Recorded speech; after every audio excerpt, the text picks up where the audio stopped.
Kwanza kabisa niseme tuna kila sababu ya kuendelea kumshukuru sana Mwenyezi Mungu, Mungu wa rehema, kwa amani na utulivu katika nchi yetu. Lakini tunampongeza sana Mheshimiwa Rais wetu Mama Samia Suluhu Hassan, kwa sababu sisi Tanga kwa kweli hakuna sekta ambayo hajaigusa. Tukiangalia miundombinu, tukiangalia masuala ya viwanja vya ndege, lakini hata sasa katika eneo letu hili la shirika la nyumba la taifa, fedha ambazo zimepatikana karibu bilioni 8.6, na wenzetu, mimi niwape pongezi nyingi sana, kongole kubwa sana kwa wenzetu wa shirika la nyumba la taifa, kwa sababu kuanzia ujenzi mpaka usimamizi wanafanya wenyewe, lakini ukiangalia utadhani kazi ya Mchina, utafikiri ni kiwanda cha mkandarasi mkubwa kabisa kutoka nje, lakini ni wazawa, ni watu wetu, shirika letu la taifa. Hongereni sana, na mimi niseme tu kwamba hii fursa ambayo imejitokeza, ndugu zangu wana Tanga, tuanze sisi wenyewe, na mimi nawapongeza sana kwa sababu nimeambiwa flow nzima ya biashara imeshachukuliwa na mabenki na maduka, mgahawa na shughuli mbalimbali, lakini pia ghorofa ya pili na yenyewe bado kuna nafasi kwa wale ambao bado hawajachukua wawai. Kuna ghorofa inayofuatia ni ya ofisi. Tunashukuru kwamba kuna ofisi tayari zimekwishaonyesha uhitaji na tayari, lakini tuna majengo ya makazi, kuna ghorofa kama 4 hivi za makazi. Kwa hivyo na yenyewe ni fursa, mwenye kutaka nyumba ya vyumba vitatu, nyumba ya vyumba viwili, wakaribie hapa, na hii ni moja tu ya miradi.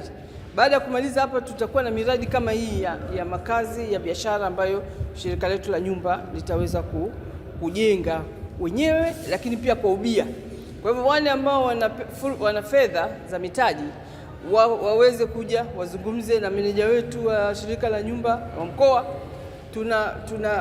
Tunahamasisha, na ndio sera ambayo Mheshimiwa Rais wetu anasisitiza ya JV, lakini kuweza kuwa na partnership ya pamoja na wafanyabiashara.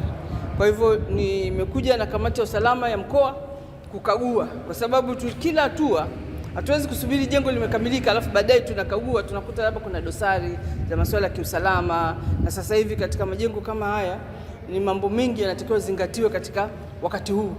Kwa hivyo ndio maana nimekuja na timu nzima, watu wa zima moto, lakini watu wanaohusika na masuala ya usalama na mambo mengine, ili kujiridhisha kwamba jengo letu hili litaendelea kwa salama, na panapotokea dharura basi watu kutakuwa na njia gani ya kutoka, lakini na mahali pa wananchi kujihifadhi na vitu kama hivyo. Kwa hivyo niendelee kuwapongeza, nimewasifia sana kwamba kazi ni nzuri, kazi inaenda vizuri ikiwa katika hali ya usafi na ya viwango.